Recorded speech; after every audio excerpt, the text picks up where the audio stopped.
Hello everyone. तो आज की इस वीडियो में हम करने जा रहे हैं कुछ ऐसे क्वेश्चंस जिन्हें बहुत से बच्चों मतलब जिन क्वेश्चंस में बहुत से बच्चों को डाउट होता है। ठीक है तो हम कुछ आपका टाइम वेस्ट ना करते हुए स्टार्ट करते हैं। देखो फर्स्ट क्वेश्चन है। देखो, वर्क डन का फॉर्मूला क्या होता है? Force into displacement. लेकिन आपके मन में कभी ये सवाल आया है कि हम सिर्फ फोर्स इनटू डिस्प्लेसमेंट क्यों करते हैं? फोर्स और डिस्प्लेसमेंट को ऐड भी तो कर सकते हैं, फोर्स और डिस्प्लेसमेंट को सब्ट्रैक्ट भी तो कर सकते हैं, है ना?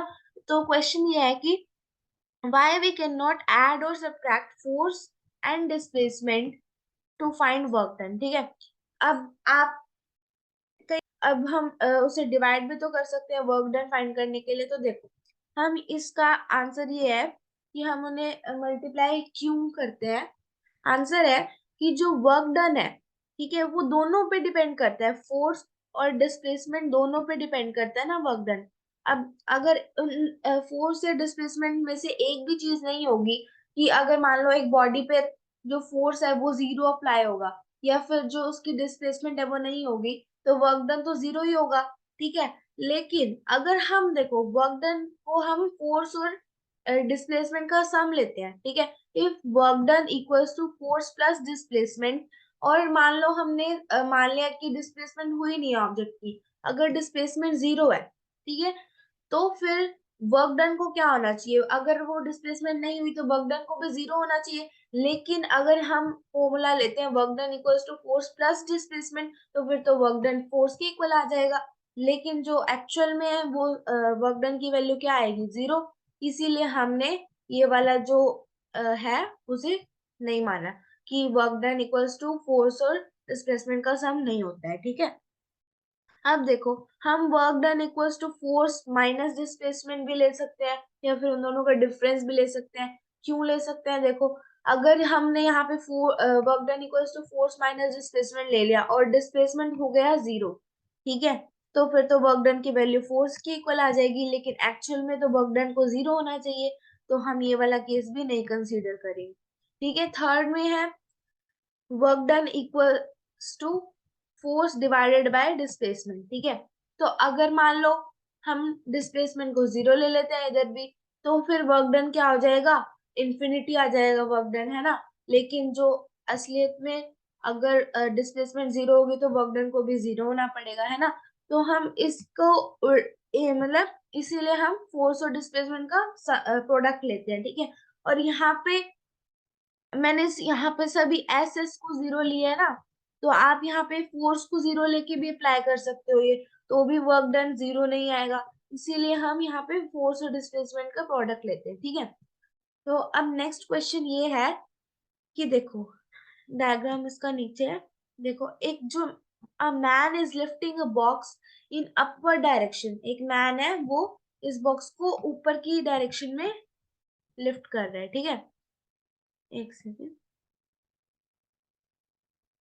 हाँ, तो जो ये मैन है, ये इसको ऊपर की डायरेक्शन में लिफ्ट कर रहा है बॉक्स को। ठीक है, अब हमें पूछा गया है कि a man is lifting a box in upward direction and the box also displaces in the same direction.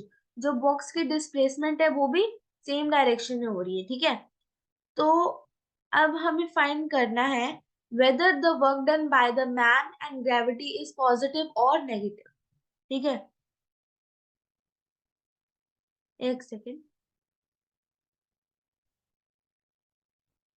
करना पड़ेगा। जो वर्क डन बाय मैन है वो तो पॉजिटिव होगा, लेकिन जो वर्क डन बाय ग्रेविटी है वो होगा यहाँ पे नेगेटिव। क्यों नेगेटिव होगा? क्योंकि जो ग्रेविटी है वो नीचे की डायरेक्शन में फोर्स लगा रही है ना? जो ग्रेविटी है वो नीचे की डायरेक्शन में फोर्स लगा रही है, और जो ऑब्जेक्ट है वो ऊपर डिस्प्लेस हो रहा है, तो दोनों ऑपोजिट हो गए। तो फिर जो वर्क डन बाय ग्रेविटी है वो नेगेटिव होगा। ठीक है, ये क्लियर होगा आपको? तो नेक्स्ट क्वेश्चन ये है कि why work is a scalar quantity if both force and displacement are vector quantity। ठीक है, हमें ये बताना है कि जब फोर्स, जो वर्क डन है वो फोर्स और डिस्प्लेसमेंट का प्रोडक्ट होता है, ठीक है, और जो फोर्स है वो भी वेक्टर क्वांटिटी है, यानी डायरेक्शन पे डिपेंड करता है और डिस्प्लेसमेंट भी वेक्टर क्वांटिटी है, तो फिर वर्क स्केलर क्वांटिटी क्यों है? ठीक है, तो इसको हम एक एग्जांपल की हेल्प से पढ़ेंगे। ठीक है, देखो यहाँ पे ना दो बॉयज है। फर्स्ट का नाम तो है अनुज, ठीक है, और जो सेकंड बॉय है उसका नाम है अनिल। ठीक है, अब देखो, मान लो कि ये वाली साइड जो है ये नेगेटिव है और ये वाली साइड पॉजिटिव है। वैसे हम मतलब इनको ऑपोजिट भी ले सकते हैं। ठीक है, इसको नेगेटिव ले लो, इसको पॉजिटिव ले लो। तो अब देखो, यहाँ पे जो यहाँ पे मान लो ये जो अनुज है, ये जिस अपने ऑब्जेक्ट को 1 न्यूटन फोर्स दे रहा है और जो इसका ऑब्जेक्ट है वो 1 मीटर डिस्प्लेस कर रहा है। ठीक है, और अनिल अपने ऑब्जेक्ट को -1 न्यूटन देगा क्योंकि वो इधर साइड डिस्प्लेस कर रहा है और इसको हमने नेगेटिव मान रखा है। तो जो फोर्स होगा वो इधर -1 न्यूटन होगा और जो इसकी डिस्प्लेसमेंट होगी फिर वो भी -1 मीटर होगी, है ना। तो अब देखो, यहाँ पे जो इसका वर्क डन है अनुज का, तो अब यहाँ पे फोर्स इंटू डिस्प्लेसमेंट करेंगे तो यहाँ पे भी इसका वर्क डन क्या आएगा, 1 × 1 = 1 जूल आ जाएगा अनुज का वर्क डन। ठीक है, अब यहाँ पे जो अनिल है उसका हमने नेगेटिव वर्क माना था, मतलब नेगेटिव डायरेक्शन थी इसकी, है ना। तो अब फोर्स यहाँ पे 1 न्यूटन लग रहा था और जो डिस्प्लेसमेंट है वो -1 मीटर थी। तो अब force is work done is equal to force into displacement, तो -1 × -1 भी यहाँ पे क्या आ गया, 1 जूल। तो दोनों का मतलब वर्क डन तो सेम हो गया। तो इसीलिए जो वर्क डन है वो स्केलर क्वांटिटी है, यानी वो डायरेक्शन पे डिपेंड नहीं करता। ठीक है, ये हमें इस एग्जांपल से क्लियर हो गया।